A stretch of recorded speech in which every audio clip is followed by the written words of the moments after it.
so much more.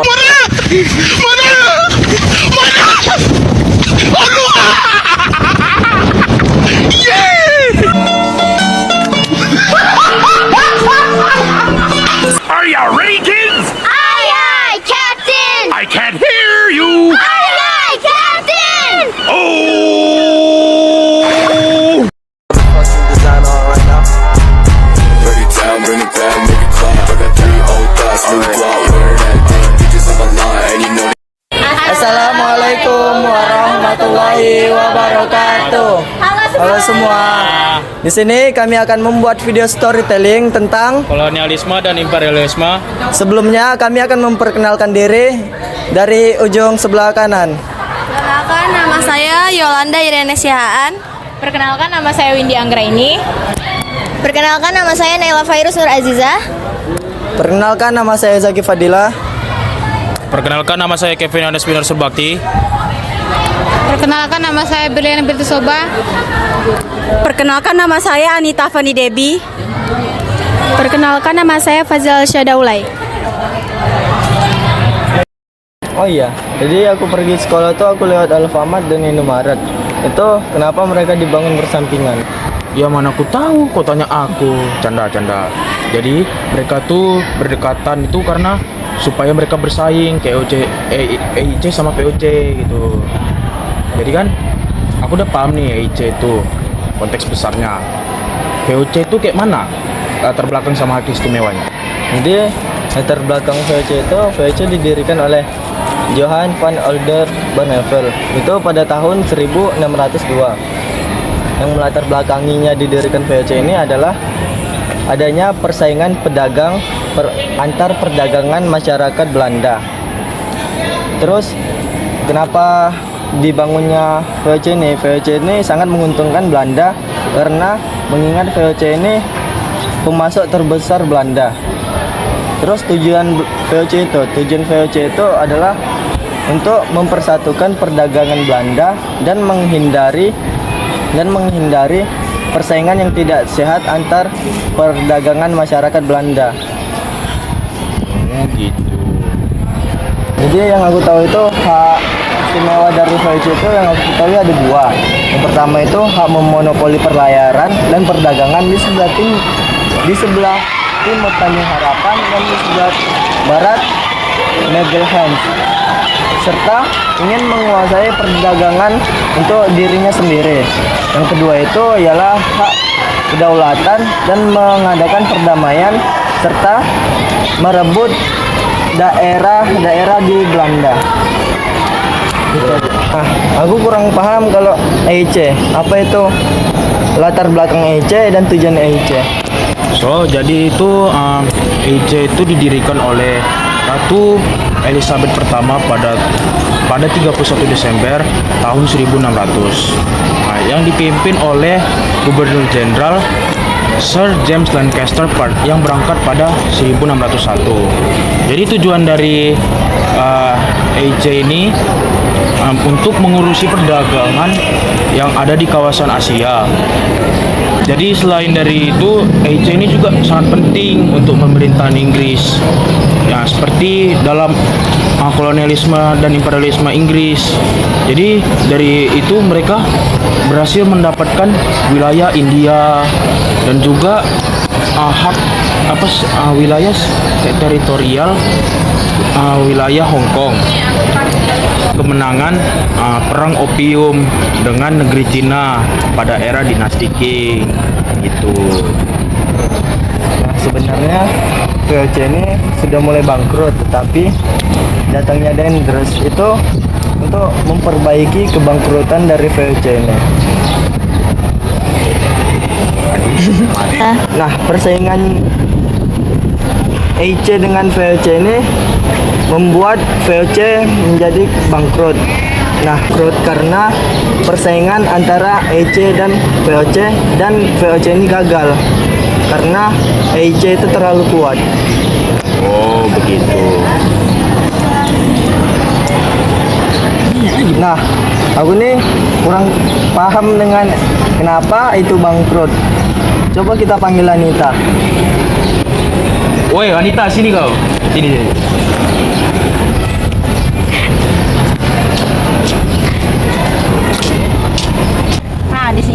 akan jelasin masalah kebangkrutan oleh VOC yang dipertahanin oleh Dendles. Nah, jadi di sini saya akan bertanya, itu siapa sih itu Herman Willem Dendles ini? Nah, Herman Willem Dendles ini seorang politikus Belanda yang merupakan jenderal Hindia Belanda. Yang menjabat pada tahun 1008 dan 1811. Sebelum itu Herman Dendles ini dulu merupakan seorang tentara Belanda. Nah, karena dia tuh tentaranya sangat baik dan bijaksana, makanya dia diutus oleh Raja Louis Napoleon untuk menggantikan Albertus Wyss menjadi Gubernur Jenderal Hindia Belanda. Nah, dan dia dikirimkan ke Indonesia buat mempertahankan Pulau Jawa dari pasukan dari kuasanya Inggris, karena pada saat itu Jawa adalah salah satu koloni Hindia Belanda yang belum jatuh ke tangan Inggris. Jadi jatuhnya runtuhnya VOC ini adalah membuat Herman Willem Dendles, atau bisa kita bilang Dendles, mempertahankan atau memperbaiki pasca runtuhnya VOC. Nah, sebelum itu kita menganu kebijakannya atau program-program yang dibuat oleh Herman Willem Dendles. Yang pertama itu ada jalan raya Anyar sampai Panarukan yang sepanjangnya 1100 km. Nah, panjang kali kan itu. Nah, makanya itu. Yang kedua, ada perbatasan kekuasaan raja-raja. Berarti kan? Nah, yang ketiga itu ada membagi Pulau Jawa yang menjadi 23 jadi presidennya. Nah, pemerintahan dari sini karena banyak laporan mengenai sikap otoriter Dendles dalam kebijakannya. Nah, pada tahun 1811 Dendles itu dipulangkan oleh Belanda dan digantikan oleh Jan Willem Jansen. Nah, Jan Willem Jansen ini juga diruntuhkan oleh seorang Raffles yang merupakan pasuk kuasa Inggris. Nah, makanya mau tahu kelanjutannya nanti akan dijelasin oleh Windy sama Yolanda. Bye.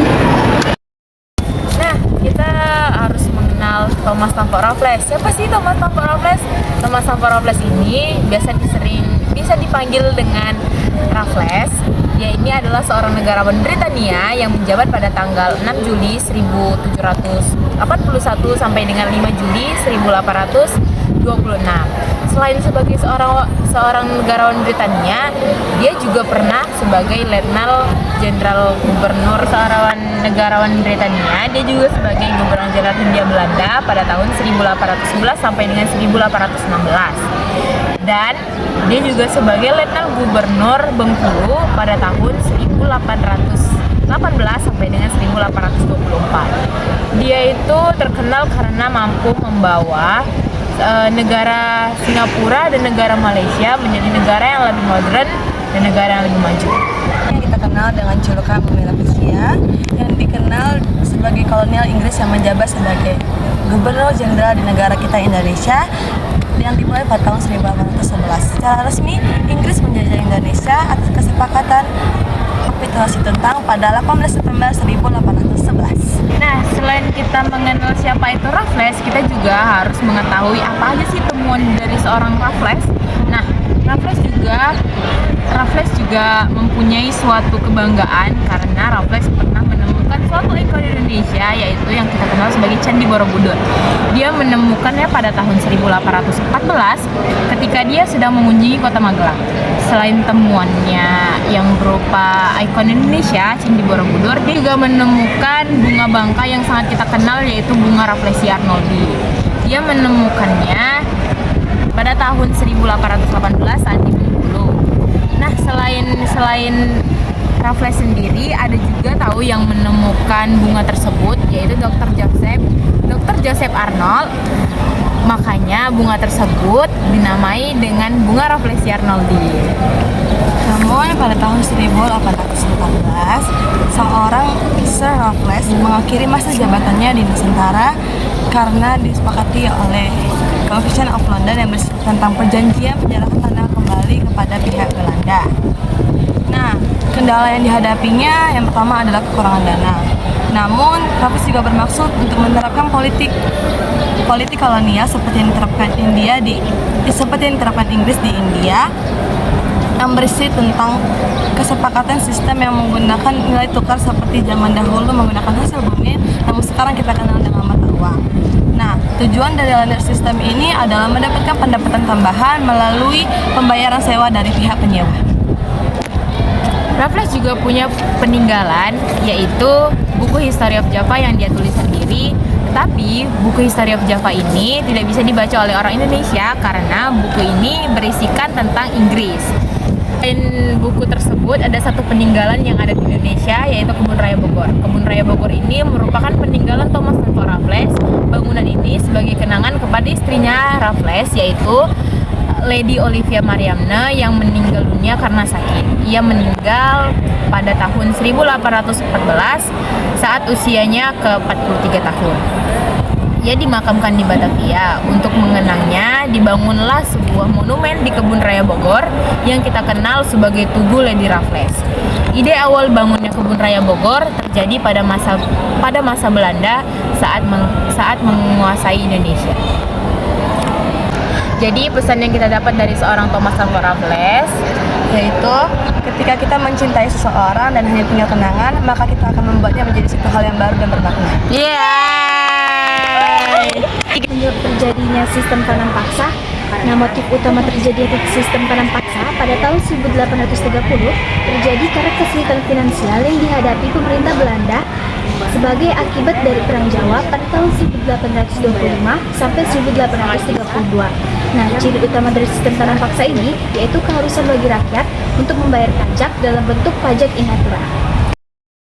Apa sih tokoh yang mencetuskan atau menerapkan sistem tanam paksa ini? Nah, yang mengidekan pertama kali itu oleh Jenderal Johannes van de Bosch, dan dia juga mengajukan idenya ini kepada Jenderal William Daendels. Nah, yang kedua ada waktu terjadinya sistem tanam paksa ini pada masa penjajahan kolonial pada tahun 1830 sampai 1845. Terjadinya sistem tanam paksa terjadi di Pulau Jawa yang meliputi Cirebon, Tegal, Surabaya, Jepara, dan di Pulau Sumatera meliputi Sumatera Barat, Lampung, dan Palembang. Apa sih diberlakukannya sistem tanam paksa? Yang pertama, untuk mengisi kembali kas negara Belanda yang kosong karena pengeluaran negara yang sangat banyak saat Perang Jawa. Kedua, itu membantu menyediakan dana untuk membayar utang negara yang sangat besar akibat peperangan. Nah, bagaimana kondisi saat penerapan sistem tanam paksa? Kelaparan dan wabah penyakit di mana-mana sehingga meningkatnya jumlah kematian secara tajam. Bahaya kelaparan menimbulkan korban jiwa yang sangat mengerikan di daerah Cirebon, Demak, dan Grobogan. Hal ini menimbulkan jumlah penurunannya anggota di daerah tersebut. Adanya pro dan kontra tentang sistem tanam paksa, sehingga tanam paksa diberhentikan pada tahun 1870 dan digantikan oleh sistem ekonomi liberal. Tanam paksa berhenti, diberlakukanlah sistem ekonomi liberal. Mungkin ini hal yang baru untuk kalian dengar. Apa sih sistem ekonomi liberal itu? Apa kalian tahu? Gak tahu!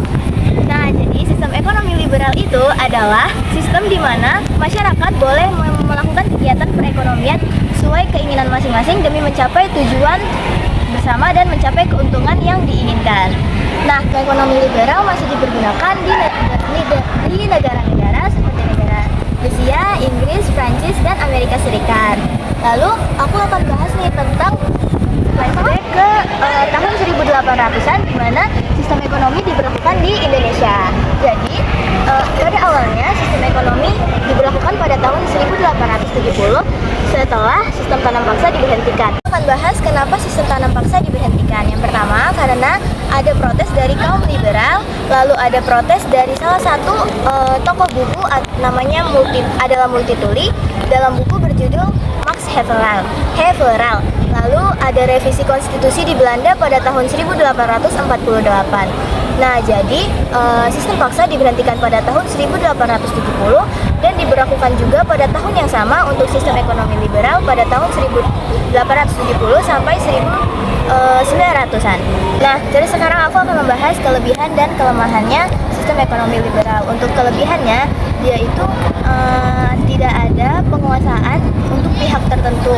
Lalu sumber daya alam itu ada di bawah pemerintahan, di bawah pengawasan pemerintah. Lalu pertumbuhan ekonomi selalu mengutamakan keuntungan. Lalu yang terakhir konsumen dapat mendapatkan hak perlindungan. Nah, sekarang kelemahannya itu terjadi monopoli di mana-mana, lalu pendapatan yang tidak merata karena harga pasar itu biasanya ditentukan oleh individu tertentu. Lalu ada masyarakat yang kaya itu biasanya akan semakin kaya dan yang miskin akan semakin miskin. Dan adanya persaingan tidak sehat. Sekarang aku mau bahas tentang ciri-ciri ekonomi liberal. Jadi yang pertama, itu pihak pemerintah memiliki keterbatasan dalam mencampuri transaksi ekonominya. Lalu harga produk ditentukan oleh pasar bebas, jadi terserah mereka mau ngasih harga berapa. Makanya itu kadang terjadi kan yang tidak merata. Lalu ada mengutamakan prinsip imbal hasil. Dan yang terakhir, pelaku itu bebas menentukan usahanya. Jadi terserah kalian mau bikin usaha apa, itu boleh. Lalu ada perjanjian agraria. Pertama, kita masuk kepada isinya. Jadi awalnya undang-undang agraria itu dibuat karena itu ada perjanjian agraria. Nah, pada saat sistem paksa diberhentikan, pada saat sistem paksa diberhentikan, pemerintahan Belanda itu mengeluarkan undang-undang, yaitu undang-undang agraria. Isinya, yang pertama, tanah Hindia Belanda dibagi menjadi dua, yaitu tanah milik pribumi itu seperti persawahan, perkebunan, dan ladang. Lalu tanah milik pemerintah itu bagian hutan yang tidak termasuk bagian milik pribumi. Lalu yang kedua, pemerintahan itu mengeluarkan surat hak kepemilikan. Lalu yang kedua, pemerintahan mengeluarkan surat hak kepemilikan tanah. Dan yang terakhir, pihak swasta dapat menyewa tanah pribumi maupun tanah pemerintah. Untuk tanah pribumi itu biasanya disewa selama 30 tahun dan tanah pemerintah biasanya disewa selama 75 tahun. Dan proses sewanya pun harus dilaporkan ke pemerintahan. Nah, selanjutnya ada tujuan UU Agraria. Nah, yang pertama itu untuk melindungi hak kepemilikan tanah bagi rakyat pribumi agar tidak kehilangan hak atas tanahnya. Lalu memberikan kesempatan kerja untuk para pribumi. Jadi itu konsepnya begini. Jadi ada salah satu misal orang tanah Jawa yang memiliki tanah lalu disewakan kepada pihak swasta dan pihak swasta membuka perkebunan sehingga orang-orang dapat bekerja di perkebunan tersebut. Makanya dapat membuka lowongan pekerjaan untuk pribumi. Lalu yang terakhir ada pengaruh dari undang-undang agraria. Yang pertama, usaha perkebunan di Hindia Belanda itu semakin berkembang. Lalu yang kedua, pihak swasta banyak memasuki Hindia Belanda sehingga pada akhirnya mereka mengeksploitasi tanah jajahan Belanda atau Indonesia. Lalu yang terakhir, berkembangnya kapitalisme di Hindia Belanda. Nah, setelah apa yang sudah dilakukan oleh Belanda membalas budi kepada Indonesia dengan melakukan politik etis yang akan dijelaskan oleh Fazila. Nah, jadi dari semua yang dilakukan Belanda terhadap Indonesia, Belanda memutuskan untuk balas budi kepada Indonesia dengan politik etis. Nah, politik etis apa sih? Politik etis adalah kebijakan kolonial Hindia Belanda yang berlangsung selama 4 dekade, yaitu dari tahun 1901 hingga 1942. Nah, tokoh-tokoh yang tercantum dalam politik etis ini ada Gubernur Jenderal Johannes van den Burg yang menetapkan aturan pekerjaan selama 75 hari dalam setahun. Yang kedua ada Van Deventer, yaitu ahli hukum dari Belanda. Nah, yang ketiga ada Ratu Wilhelmina. Nah, pada saat ini tuh ada program baru yang ada program baru yang menetapkan Nah, pada saat itu ada kebijakan baru yang menetapkan sebuah program kepada wilayah yang dijajah. Program ini tuh dinamakan Family Center. Ada 3 tujuannya, yaitu edukasi, dengan mengadakan pendidikan, emigrasi, dengan membuat sarana dan jaringan pengairan. Dan yang ketiga itu ada transmigrasi dengan mengorganisasi perpindahan penduduk. Nah, dari ketiga ini tuh ada yang tidak dilaksanakan secara maksimal. Yang pertama tuh ada program irigasi, yang dimana ini tuh hanya diutamakan untuk wilayah Belanda saja, sementara untuk rakyat biasa itu tidak dialiri air. Nah, dampaknya itu terdapat jurang pisah antara perekonomian dengan pemerintah dan rakyatnya. Nah, yang kedua tuh ada dari program imigrasi, yang program migrasi luar Jawa hanya ditujukan ke daerah-daerah yang dikembangkan perkebunan milik Belanda.